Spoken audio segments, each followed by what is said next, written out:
diberikan oleh Allah Subhanahu wa taala taufik dan hidayah dan nikmat bermajlis ilmu, mudzakarah al-ilm.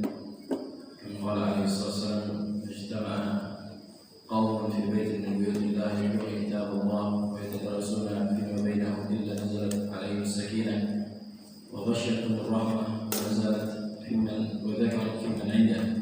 Kata Nabi SAW, tidaklah sebuah kaum berkumpul di antara rumah Allah dan mereka saling mempelajari agama ini kecuali turun kepada mereka sakinah dan rahmat,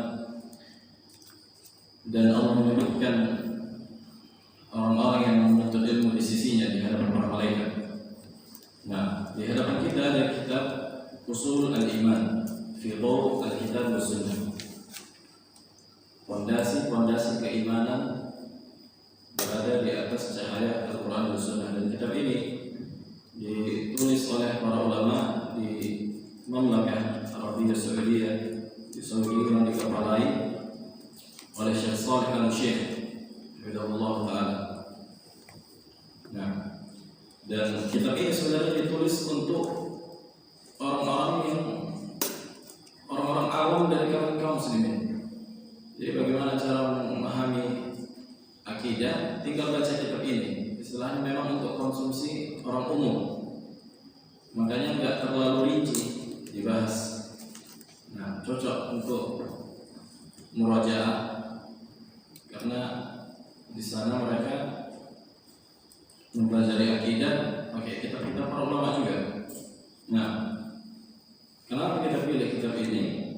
Alasannya karena mudah dipahami dan simpel, ringan.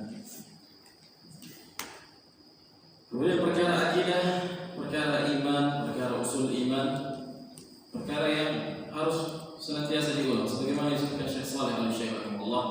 Perkara akidah, perkara yang wajib ada setiap majlis, kalau bisa setiap hari. Kenapa? Karena perkara akidah ini bisa saja orang lupa. Nah, kalau dia lupa, khawatir dia jatuh pada perbuatan yang melanggar akidahnya. Contohnya kekufuran, kesyirikan. Karena lupa tadi, sehingga dia jatuh dalam perkara itu. Nah, makanya untuk senantiasa kata para ulama dibahas perkara akidah setiap hari. Harus ada majelis tentang membahas akidah. Nah, kemudian perkara akidah juga, karena kita membahas sedang usul iman. Usul dalam bahasa Arab itu jamak dari aslun. Aslun artinya pondasi, asal. Nah, pondasi keimanan. Jadi keimanan itu memiliki pondasi dan memiliki tiang-tiang. Yang apabila salah satu dari tiang ini runtuh, maka jatuhlah seseorang waliyadzubillah dalam kekufuran. Makanya pentingnya senantiasa mempelajari perkara ini. Nah, disebutkan di riwayat Muslim rahimahullah taala, Imam Muslim, hadis Umar bin Khattab, hadis Jibril, hadis yang masyhur, bahwa Jibril bertanya kepada Nabi sallallahu alaihi wasallam, "Akhbirni 'anil iman." Kabarkanlah kepada wahai Nabi tentang keimanan. Qala an tu'min billah malaikatihi wa kutubihi wa rusulihi wal yawmil akhir wa tu'mina bil qadari khairihi wa syarrihi. Maka beriman kepada Allah, kepada para malaikat, kepada kutub-kutub yang diturunkan, kepada Rasul, dan kepada hari akhir, dan beriman terhadap takdir. Nah, inilah fondasi seorang Muslim dalam berkeyakinan. Inilah fondasi mereka. Kemudian perkara ini apakah wajib diketahui secara rinci? Bagi orang awam, maka perkara secara global itu sebenarnya sudah cukup. Jadi nggak harus terlalu rinci banget, karena nggak semua orang bisa mempelajari perkara-perkara yang terlalu rinci. Karena memang kadang itulah membedakan antara ahli ilmu dan selain mereka. Nah, namun kita berusaha mengejar apa yang bisa kita dapat.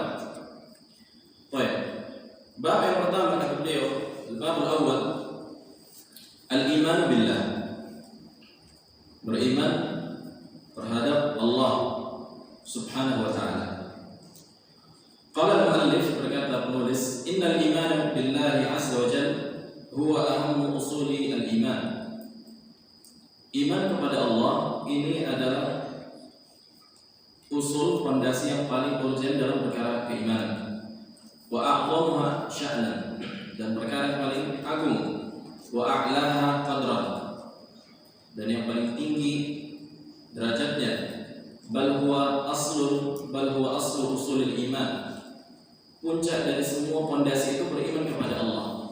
Makanya kata Ibnu Taimiyah rahimahullah, Syekhul Islam Ibnu Taimiyah, al-ilmu al-a'la al-ilmu bil a'la. Ilmu yang paling tinggi itu adalah mengetahui tentang zat yang paling tinggi, artinya Allah Subhanahu wa ta'ala. Al-ilmu al-a'la, ilmu yang paling tinggi, al-ilmu bil a'la, mengetahui zat yang paling tinggi, artinya Allah Subhanahu wa ta'ala. Karena enggak cukup seorang muslim yakni hanya mengaku muslim. Kita kan banyak kalangan kaum muslimin tapi enggak tahu tentang rukun iman. Kita hanya rukun iman enggak tahu. Maka ini perkara yang bahaya. Baik, kata beliau rahimahullah, wal iman billah wal iman bi wahdaniyatihi subhanahu fi rububiyyatihi. Beriman kepada Allah itu beriman tentang keesaan Allah dalam perkara rububiyah. Akan dibahas nanti makna rububiyah. Wa uluhiyatihi, dan perkara uluhiyah. Wa asma'i wa sifatihi, nama-nama dan sifatnya. Qala fa hadhihi usul thalatha yaqumu 'alaiha al-iman billah. Nah, tiga pondasi inilah terdapat iman kepada Allah. Iman kepada rububiyah, uluhiyah, dan asma' wa sifat. Bal inna ad-din al-Islam al-Hanif innama sumiya tauhidan. Bahkan agama Islam yang lurus itu dikatakan tauhid karena pondasinya adalah mengesahkan Allah Subhanahu wa ta'ala. Anna Allah wahidun fi mulkihi wa af'alihi la syarika lahu. Bahwa Allah Maha Esa dalam kerajaannya, dalam perbuatannya, dan tidak ada sekutu baginya. Wa wahidun fi dzatihi, dan Maha Esa pada zatnya. Wa asma'ihi wa sifatihi la nadhira lahu. Nama-nama dan sifat yang tidak ada tandingan baginya. Wa wahidun fi uluhiyatihi wa ibadatihi la nidda lahu, dan Maha Esa dalam perkara peribadatan kepada Allah dan tidak ada sekutu baginya. Baik, kalau bihada yu'lamu anna tauhid al-anbiya wal mursalin yanqasimu ila thalathati aqsam. Maka dari sini kita ketahui para nabi ketika mendakwahkan seluruh kaum mereka, dari Nabi Adam sampai yang terakhir Nabi Muhammad SAW, itu semuanya mendakwahkan kepada tauhid, mendakwahkan kepada mengajak beribadah kepada Allah dan cara beribadah kepada Allah. Itu seluruh tugas para nabi dan rasul. Jadi mengajak manusia supaya mengarahkan ibadahnya itu kepada Allah dan bagaimana cara menyembahnya. Nah, jadi semua syariat, larangan dan perbuatan itu berbeda-beda setiap para anbiya. Tapi semua akidah mereka, keyakinan mereka itu sama. Jadi seluruh para nabi itu mengajak kepada tauhid. Tapi syariatnya halal haram itu beda-beda tiap kaum. Nah, sebagaimana di zaman Nabi Adam boleh menikahi antara saudara. Nah, baik. Al-qismul awal beliau tauhid ar-rububiyyah. Yang pertama tauhid ar-rububiyyah.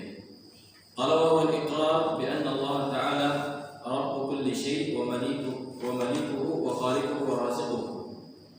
Tauhid ar-rububiyyah itu al-iqrar, yakni mengikrarkan, meyakini bahwa Allah lah satu-satunya pencipta segala sesuatu dan pemiliknya, dan yang memberikan rezeki.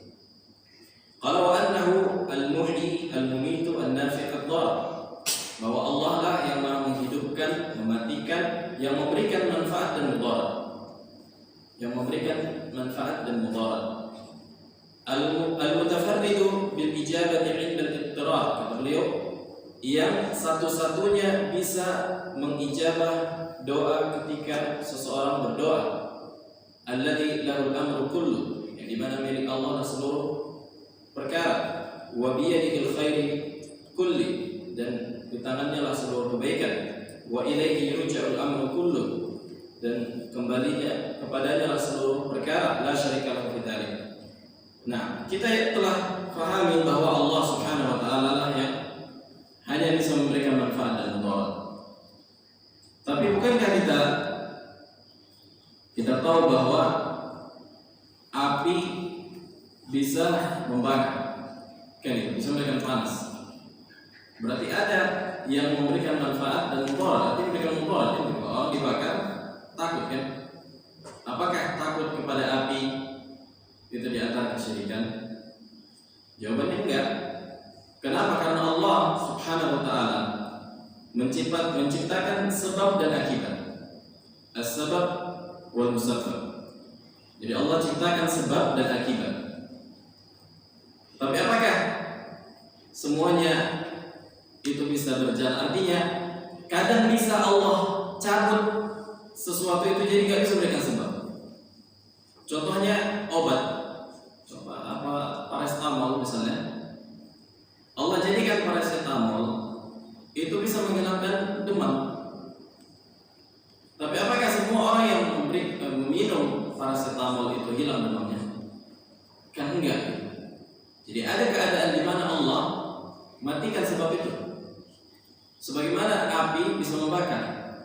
Tapi ketika Nabi Ibrahim alaihissalam dimasukkan ke dalam api, apa yang terjadi? Bardan wa salaman ala Ibrahim. Jadi api itu jadi dingin. Allah matikan sebabnya. Jadi makanya kita pahami bahwa apapun yang memberikan manfaat dan mudarat di dunia ini itu nggak bisa terjadi kecuali karena Allah yang membuat sebab itu. Jadi itu maknanya hanya yang bisa memberikan manfaat dan mudarat hakikatnya itu hanya Allah. Adapun yang ada di hadapan kita, baik itu segala apapun yang bisa memberikan manfaat dan mudarat itu karena izin Allah, karena ciptaan Allah. Nah, makanya ketika orang misalnya takut sama jin, ya ini, kalau dia takutnya itu seperti takutnya dia kepada Allah, jadi takut sama hantu, takut sama jin, sampai istilahnya kalau orang dulu jangan ngomong pantang di sini, kan? Kenapa nanti bisa kena mudarat, bisa kena ini. Berarti ada keyakinan dia bahwa jin itu bisa memberikan manfaat dan mudarat. Kalau dia meyakini jin inilah yang memberikan manfaat dan mudarat bukan karena Allah, maka itu jatuh kepada kesyirikan dalam perkara rububiyah yang bisa mengeluarkan seorang dari Islam. Begitu juga sihir.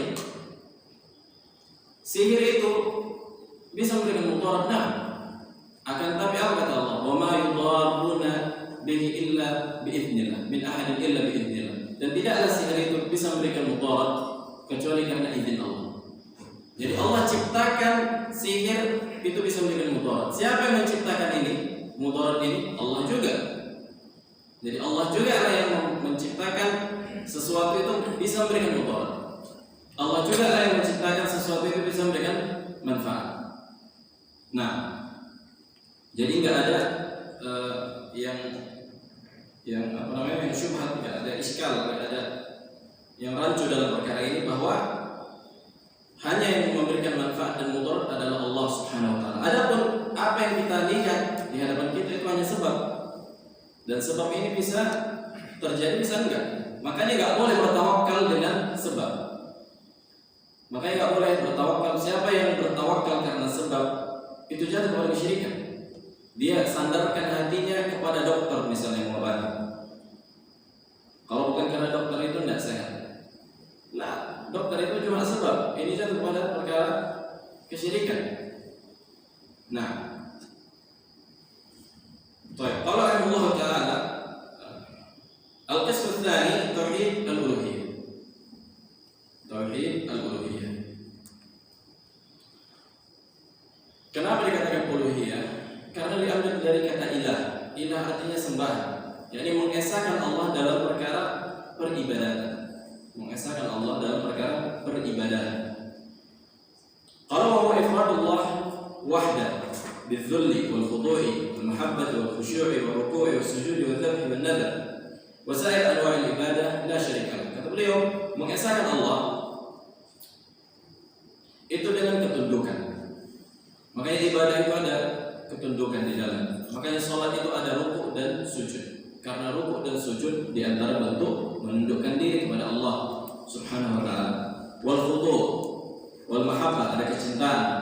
Wal khusyuk, ada rasa khusyuk. Wal ruku', ada rukuk, sujud. Al-dzabh, begitu juga menyembelih. Dan menyembelih ini terbagi dua, ada yang sifatnya ibadah seperti akikah dan kurban, atau menyembelih yang sifatnya mubah untuk dimakan. Nah, ada pun orang-orang yang menyembelih misalnya untuk kuburan, maka ini bentuk ibadah. Karena nggak mungkin dia menyembelih untuk kuburan kecuali dia meyakini bahwa kuburan ini bisa memberikan manfaat dan mudarat. Kan itu. Begitu juga misalnya orang menyembelih ayam untuk titi misalnya, baru bangun titi, kemudian disembelihlah kepala kerbau atau kerbau kan itu. Maka ini ada berarti ibadah di situ. Karena nggak mungkin dimakan mereka, kan nggak dimakan pantang misalnya yang dimakan sembelihan kayak ini. Begitu juga nanti terjadi tsunami, jadi gempa. Apa yang mereka lakukan? Mereka sembelih kerbau, mereka buang ke laut. Maka ini sifatnya ibadah. Nah, ketika ini perkara ini diarahkan kepada selain Allah, maka ini menjadi kesyirikan. Nah, kalau wasail anwa' ibadah la syarika lahu, dan seluruh perkara ibadah yang lain. Al-qism tsalits, tauhid al-asma' was-sifat. Mengesahkan Allah Subhanahu wa taala dalam nama-nama dan sifatnya. Jadi Allah Subhanahu wa taala memiliki nama-nama dan sifat. Ada yang banyak. Nama Allah tidak terhingga. Makanya insyaallah akan kita adakan daurah tentang tauhid yang tiga ini. Secara rinci kita bahas. Tauhid rububiyah, uluhiyah, asma' sifat. Cuma kalau ini secara ringkas. Nah, tauhid al-asma' was-sifat di zaman dulu itu belum terjadi penyimpangan yang banyak. Berbeda di zaman sekarang.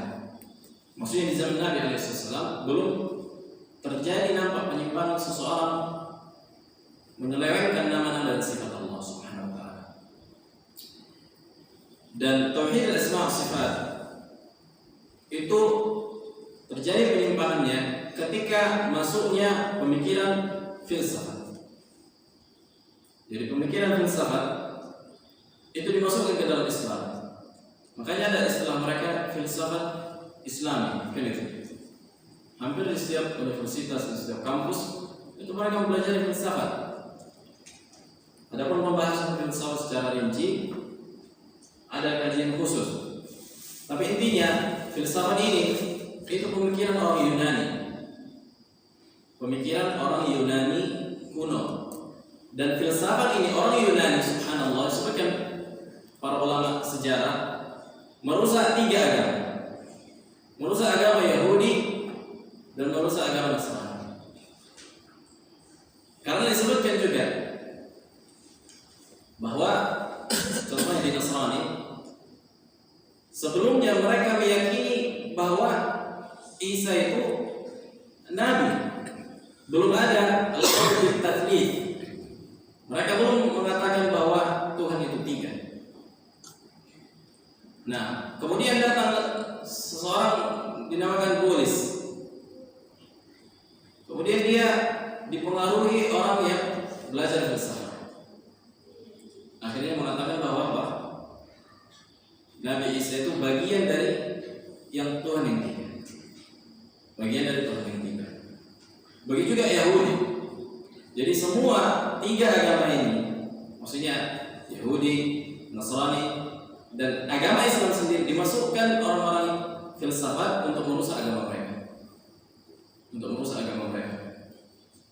Nah, ini disebutkan di kitab-kitab para ulama, kitab-kitab sejarah, dan mereka mengakui.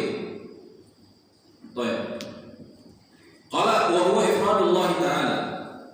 Asma' sifat ini mengesahkan Allah Subhanahu wa taala bima sama wa wasafa nafsahu fi kitabihi ala lisani nabiyhi alaihi salatu wassalam wa tanzihihi 'anil naqais wal 'uyub wa mumathalat al-khalqi fima huwa min khasa'isihi wal iqrar bi anna Allah bi kulli syai'in 'alim. Kata beliau, mengesahkan Allah Subhanahu wa taala dalam nama yang Allah namakan dirinya dengan itu. Jadi Allah menamakan dirinya dengan sebuah nama. Itu disebutkan di dalam Al-Quran dan As-Sunnah. Disebutkan dalam Al-Quran dan Hadis. Dan nama-nama Allah itu nggak boleh dikarang-karang. Nama-nama Allah itu sifatnya tauqifi. Ini perkara gaib. Karena makanya kalau kita namakan orang, kita saja di antara kita namakan orang yang bukan nama dia, apa yang terjadi? Marah dia. Nah, apalagi Allah Subhanahu wa taala, karena berbicara tentang Allah tanpa dalil itu berbicara dalam perkara yang gaib. Dan ini perkara yang paling memurkai Allah Subhanahu wa taala daripada kesyirikan. Wa antaqulu 'ala Allahi ma la ta'lamun. Dan kalian berkata tentang Allah tanpa ilmu. Nah, kata beliau, mengesahkan Allah pada nama yang Allah namakan dirinya dengan itu, dan Allah sifatkan dirinya dengan sifat itu. Contohnya nama Allah Ar-Razzaq, disebutkan dalam Al-Quran, Sunnah. Allah Maha memberikan rezeki, Al-Ghafur, Maha pengampun, nah, Maha penyayang, Ar-Rahim, Al-Wahhab, ila akhir. Kemudian sifat Allah, yang pertama nama Allah itu tidak terhingga. Jadi nama Allah itu tidak terhingga, tidak terbatas. Sebagaimana disebutkan dalam hadis, Inna lillahi tis'atan wa tis'una isman man ahsaha dakhala al-jannah. Sesungguhnya Allah memiliki 99 nama. Siapa yang mengihsa, artinya menghafalnya, mempelajarinya dan mengamalkannya sesuai dengan konsekuensinya, maka akan masuk surga. Maka hadis ini bukan membatasi apa? Bukan membatasi nama Allah 99. Akan tetapi menyebutkan bahwa ada 99 yang kalau antum amalkan saja itu sudah cukup membuat masuk surga. Gitu kira-kira. Bukan berarti nama Allah hanya terbatas 99, enggak. Jadi kalau 99 ini saja yang antum amalkan, antum pelajari, ini sudah cukup membawa ke dalam surga. Nah,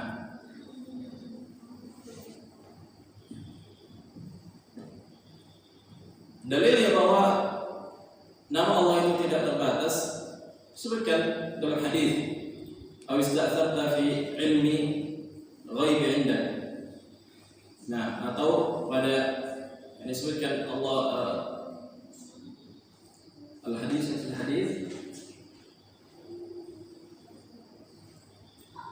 Nah, disebutkan dalam hadis, "Aw ista'tharta fi ilmi ghaib 'indak," atau pada ilmu yang engkau sembunyikan di sisimu.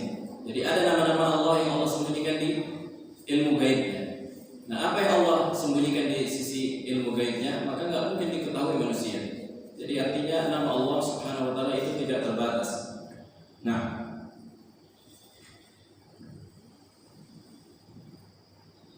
dan ketika Allah Subhanahu wa taala memiliki nama dan sifat, contohnya Allah Subhanahu wa taala, jadi sifat itu juga ada sifat dzatiyah, ada sifat fi'liyah. Sifat dzat itu yang selalu melekat pada Allah Subhanahu wa taala. Seperti Allah memiliki wajah, Allah memiliki tangan, Allah memiliki kaki, Allah memiliki pendengaran. Dan bukanlah mensifatkan Allah, karena yang pertama Allah yang sebutkan bahwa Allah memiliki tangan, Allah yang sebutkan bahwa Allah memiliki wajah, Allah yang sebutkan kalau Allah memiliki kaki. Bukanlah perkara ini menyamakan dengan manusia. Ini bukan sedang menyamakan dengan manusia, dengan makhluk. Kenapa? Karena bukankah pada manusia ada perkara-perkara ini? Manusia punya tangan, manusia punya kaki, manusia punya mata. Begitu juga makhluk yang lain. Begitu juga misalnya kucing punya mata. Apakah mata kucing sama dengan mata manusia? Jawabannya enggak. Nah, makanya pentingnya memahami, ada istilahnya dalam bahasa Arab, al-qadar al-mushtarak. Apa itu qadar mushtarak? Jadi nggak semua yang kita ketahui maknanya kita pasti ketahui bentuknya, kaifiyahnya. Nggak semua yang kita ketahui maknanya, tapi pasti kita ketahui kaifiyahnya. Contohnya Anda katakan, kemarin Anda beli mobil. Kemarin Anda beli mobil. Apakah antum ingkari mobil? Nggak ada yang mengingkari kan? Nggak ada antum bilang nanti ngomong apa? Nggak. Tapi apakah antum langsung tahu mobil yang Anda beli itu gimana? Enggak. Jadi antum tahu makna mobil, tapi nggak tahu apa bentuk mobil itu gimana. Yang bisa jadi ada tunjukkan mobil yang nggak pernah terbesit di pikiran kita. Nah, begitulah sifat Allah. Begitulah sifat Allah. Artinya Allah punya tangan, Allah punya wajah, tapi nggak pernah terbesit bagaimananya bentuknya pada diri Allah. Nggak tahu kita. Cuma maknanya kita tahu. Allah punya tangan, tapi bagaimana bentuknya Allah a'lam. Allah a'lam, nggak ada yang tahu bentuknya bagaimana. Jadi ada dalam bahasa Arab dikatakan kaifiyah. Kaifiyah itu bentuk, bagaimana. Jadi nggak semua, la laysa kullu ma yu'lam ma'nahu yu'lam kaifiyah. Nggak semua yang diketahui maknanya diketahui kaifiyahnya. Contohnya tadi ada bilang, Anda baru beli mobil kemarin. Ada yang tahu mobilnya gimana? Nggak ada yang tahu. Bisa aja mobilnya nggak tahu gitu bentuknya. Ada banyak mobil sekarang, mobil baru kan. Nggak pernah terbesit di pikiran kita. Kok ini mobilnya gitu. Nah, begitulah kira-kira pendekatan pemahaman dalam masalah asma sifat. Jadi Allah memiliki sifat tadi, mendengar Allah turun ke langit dunia setiap sepertiga malam, tapi nggak tahu kita bagaimana turunnya. Sebagaimana kita nggak mengetahui bagaimana zat Allah Subhanahu wa Ta'ala. Nah, makanya inilah yang banyak manusia salah paham dalam mereka. Akhirnya mereka menolak sifat Allah. Mereka katakan Allah nggak punya wajah, atau mereka katakan wajah Allah itu bukan wajah, artinya wajah ini artinya misalnya kemuliaan. Mereka takwil. Nah, maka ini berbicara tentang Allah tanpa ilmu. Karena sekiranya Allah ingin mengatakan Allah, misalnya makna wajah kemuliaan, pasti Allah sebutkan dalam Al-Quran wajah arti kemuliaan. Allah sebutkan. Apa yang susah? Kenapa disebutkan makna wajah? Nah, baik. Kata beliau rahimahullah, wal iqrar bi anna Allah bi kulli syai'in alim, dan meyakini, mengikrarkan bahwa Allah Maha mengetahui terhadap segala sesuatu, wa ala kulli syai'in qadir, dan Maha mampu atas segala sesuatu. Kalimat ini mungkin kalau yang pernah kuliah sering dan bertanya, ada pernah mereka bertanya, apakah Allah mampu menciptakan yang semisal dengannya, atau menciptakan batu besar tapi dia nggak mampu mengangkatnya. Nah, ini min babi tasykik, dalam rangka meragukan akidah seorang muslim. Mungkin kalau di perguruan tinggi sering masukkan mereka kan banyak. Akhirnya kuliah bila jadi murtad. Mereka ragu, mengatakan bahwa apakah Allah mampu menciptakan ini, menghilangkan dirinya, mematikan dirinya. Nah, maka kita katakan Allah Subhanahu wa Ta'ala memiliki sifat yang wajib. Sifat yang wajib itu kalau hilang sifat ini maka bukan jadi pencipta. Dan itu disepakati seluruh orang-orang filsafat. Contohnya, Allah memiliki sifat wajib al-wujud. Wajib al-wujud ini wajib ada. Berbeda dengan manusia, sifat wujudnya ini mungkin. Mungkin itu apa? Ya, ini bisa ada, bisa enggak. Dan ini disepakati seluruh al-uqala, kata para ulama. Orang yang berakal mengatakan, hatta orang-orang ateis, cuma mereka orang-orang ateis ini mengatakan bahwa bukan Allah gitu, tapi wajib ada pencipta yang dia ini nggak ada yang menciptakan. Wajib ada titiknya sampai situ. Jadi ada pada titik pencipta, nggak boleh ada yang menciptakannya. Karena kalau penciptanya ada pencipta, maka yang menciptakan ini boleh ada penciptanya lagi, boleh ada terus sampai nggak ada batasnya. Maka wajib pada titik pencipta itu nggak ada yang menciptakan. Itu dikatakan wajib al-wujud. La yatasawwar wujuduhu adam. Enggak bisa dibayangkan dia enggak ada dan dia ada. Wajib ada terus. Berbeda dengan makhluk. Makhluk ini mungkin bisa jadi ada, bisa jadi enggak.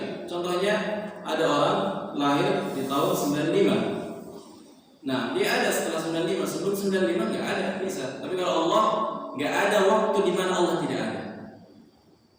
Itulah dia wajib al-wujud. Tidak ada waktu di mana Allah tidak ada. Senantiasa ada. Bagaimana Allah kan gitu. Makanya nggak sampai pada akal kita. Makanya begitu juga kalau kita pikir-pikir waktu, masalah waktu, ini masalah yang gaib kan gitu. Kalau ditarik ke belakang jutaan manusia, ini nggak ada habisnya. Karena waktu itu kan apa istilahnya? Perkara maknawi, nggak ada hakikatnya kan? Ada nggak hakikat? Bisa nggak menunjukkan waktu? Beda sama handphone, ya tunjukkan mana handphone ini. Waktu, coba tunjukkan waktu. Itu sebuah makna. Sama seperti tempat. Tempat itu sebuah makna, hakikatnya nggak ada. Ini tempat kita itu masjid, ini masjid bukan tempat. Itulah dia dikatakan maknawi, jins. Makanya dia ada bantahan pada orang-orang yang menolak sifat tempat, sifat intinya Allah. Insyaallah nanti di daurah kita bahas. Baik. Qala Allah Ta'ala, kalau annahu hayyul qayyum alladzi la ta'khudhuhu sinatun wa la nawm. Dialah Allah Subhanahu wa taala yang Maha Hidup. Al-Qayyum, sebagaimana disebutkan para ulama, Al-Qayyum huwa alladzi qa'im bi nafsihi wa muqimun li ghairihi. Dia yang berdiri sendiri dan menghidupkan pihak lain. Dia Allah yang menciptakan menghidupkan pihak lain. Nah, kayak sekiranya nggak ada Allah dan ini nggak mungkin, maka nggak akan ada alam semesta ini. Laulallah maka alam. Sekiranya bukan karena Allah yang menciptakan, maka nggak akan ada alam semesta. Yang dimana Allah Subhanahu Wa Taala nggak dikenai rasa ngantuk dan tidur. Lahul masyiah an-nafidah wal hikmah al-baligh. Jadi Allah memiliki kehendak yang apabila Allah kehendaki nggak ada yang sebenarnya. Dan hikmah dan al-baligh. Hikmah al-baligh. Hikmah itu apa sih? Sering kita dengar hikmah. Hikmah itu sebuah perbuatan yang dibaliknya tujuan mulia. Kullu ma wara'ahu al-qasd al-mahmud. Segala sesuatu yang diinginkan dibaliknya itu apa? Perbuatan mulia. Makanya di antara hikmah, misalnya memukul anak misalnya, apa yang diinginkan dari orang tua? Apakah mau menyiksa? Kan enggak. Tapi menginginkan kebaikan. Itu dikatakan hikmah. Nah, Allah Subhanahu Wa Taala kadang-kadang memberikan kita musibah, ada hikmah di balik itu. Makanya kan sering mungkin ada hikmahnya. Ada hikmah. Apa hikmahnya? Ada tujuan atau sesuatu yang baik di belakang perkara itu. Biasanya Allah timpakan musibah kepada kaum supaya mereka kembali, supaya mereka bertobat. Nah, kalau annahu sami'un basir, juga bahwa Allah Maha mendengar lagi Maha melihat. Raufun Rahim. Makna Rauf dan Rahim ada perbedaannya. Ar-Ra'fat dia kasih sayang, kalau bahasa Indonesia semua kan itu Rauf, Rahim, Rahman. Nah, Maha menyayangi. Qala 'ala al-'arsy istawa. Ini di antara sifat Allah bahwa Allah istiwa di atas arsy. Bahwa Allah Subhanahu wa taala istiwa tinggi di atas al-arsy. Arsy itu makhluk Allah Subhanahu wa taala. Dan bagaimana bentuknya Allah? Enggak ada disebutkan di dalam hadis atau di dalam Al-Qur'an dan Sunnah bagaimana bentuk arsy, kaifiyahnya. Nah, wa 'alal mulk ihtawa, dan Allah menguasai segala kerajaannya. Wa annahu al-malik, wa Allah lah al-malik, al-quddus, as-salam, al-mu'min, al-muhaimin. Al-mu'min, apa makna al-mu'min? Nama Allah. Makanya ada kitab-kitab dibahas kan, ada kajian kitab Fiqhul Asma'ul Husna. Itu bagus juga. Fiqh Asma'ul Husna artinya setiap nama Allah itu ada tafsirannya. Ada yang ditulis Syekh Abdul Razak, dan sebelum Syekh Abdul Razak juga ditulis para ulama. Nah, al-mu'min dialah Allah yang menjaga manusia untuk tidak mengadabnya. di mukmin yang mengamankan gitu. Al-Muhaimin yang senantiasa mengawasi, Al-Aziz Maha Mulia, Al-Jabbar Maha Kuasa, Al-Mutakabbir yang penuh dengan kegagahan atau sombong. Dan sombong sifat yang mulia bagi Allah. Makanya sombong itu ketika disifatkan kepada makhluk, maka dia jadi buruk. Kenapa? Karena ini di antara sifat yang khusus bagi Allah Subhanahu wa taala. Apa makna sombong dalam bahasa Indonesia?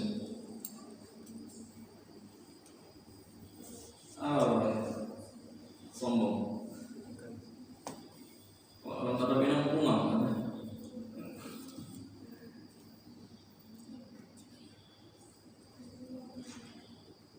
Apa biasa? Sombong. Sombong tidak menerima kebenaran. Itu di antara konsekuensinya. Tapi bukan itu.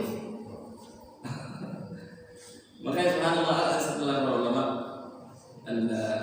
as-sa'b wa tawdih al-wadih, yang susah itu menjelaskan yang jelas. Sombong ya sombong kan gitu. Adapun tidak menerima kebenaran itu di antara konsekuensi kesombongan, lawazimnya.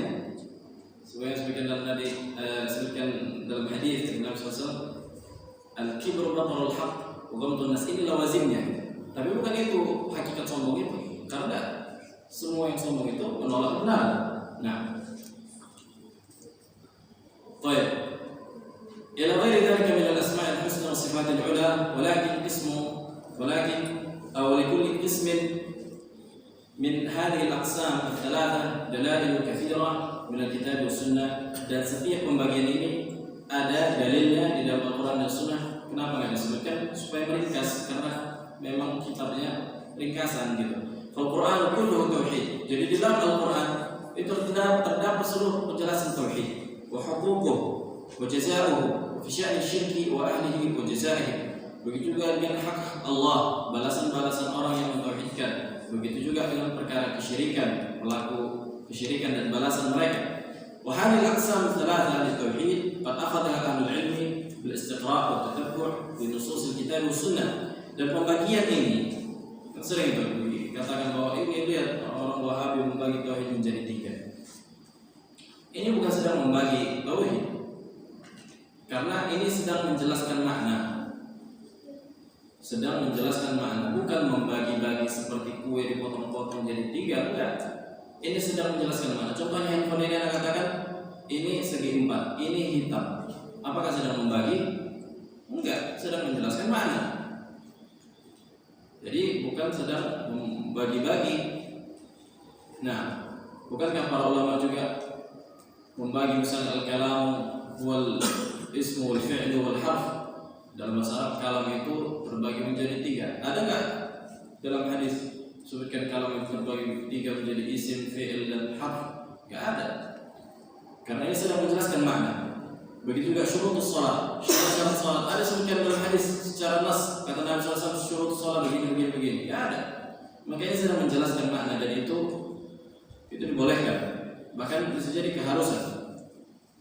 Nah, kalau bahwa istiqra'ut tam li nusus syar', dan ini membaca seluruh nas yang ada dalam Al-Quran dan Sunnah sehingga dibagilah menjadi maknanya, dijelaskan setiap pembagian tadi, misalnya tauhid rububiyah, uluhiyah, asma' sifat. Afada hadhihi al-haqiqah asy-syar'iyyah wa hiya anna tauhid al-matlub min al-ibad wal iman bi wahdaniyyati Allah wa rububiyyati wa uluhiyyah wa asma' sifat. Kata beliau, makanya yang inti dalam tauhid itu adalah tauhid uluhiyah. Kenapa? Karena tauhid rububiyah dan asma' sifat itu sebuah teori.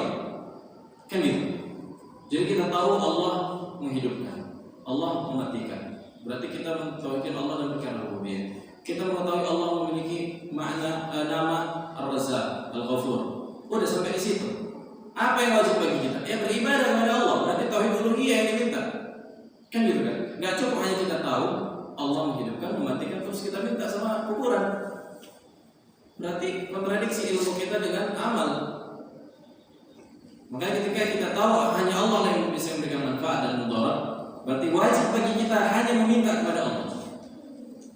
Wajib mengarahkan ibadah hanya kepada Allah. Makanya inilah yang dituntut. Makanya kata Ibnu Taimiyah, tauhid al-qasd wa talab.